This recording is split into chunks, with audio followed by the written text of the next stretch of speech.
सुक्तिनि दफाफोरानो जोंनि मावनांगौआ सबसे प्रायोरिटी। जौगानायखौथ' भारत सरकार आसाम सरकाराबो मावनांगोन।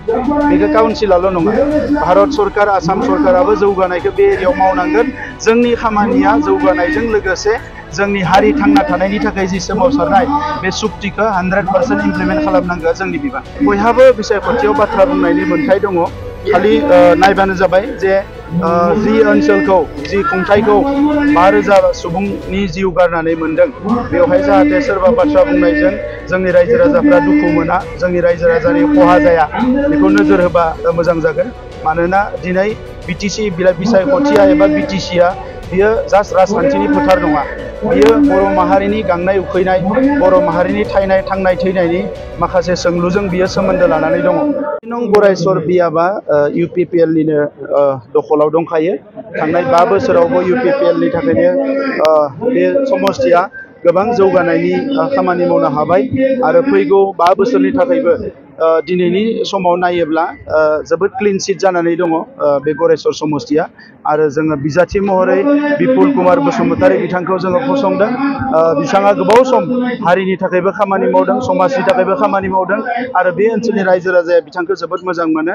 दा बे हिसाबै नैबे बिसायख'थियाव कमसे कम 10 निफ्राय 12,000 डिफारेन्सआव जोंनि बिजाथिया देरहागोन आरो गरायसर समष्टिया जोंनि बयनिख्रुइबो प्रायोरिटी समष्टि।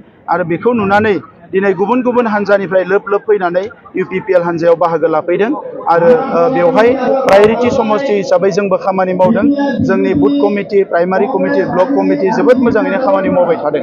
दा नंखायनो नैबे समष्टिया जोबोद मोजाङै देरहागोन। सर, नैबे समाव 30 गरायसर बियाबाव BKWCनि CM बिथांमोननि बिसर बसुमतारीया फैनानै बिसायख'थि फोसावदिं मेल खालामदों।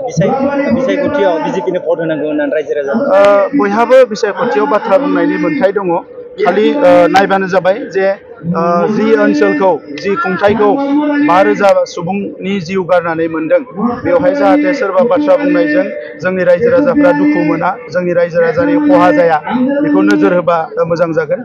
मानोना दिनै बिटिसि बिसायख'थिया एबा बिटिसिआ बियो जास्ट राजखान्थिनि फोथार नङा, बियो बर' माहारिनि गांनाय उखैनाय, बर' माहारिनि थांनाय थैनायनि माखासे सोंलुजों बियो सोमोन्दो लानानै दङ।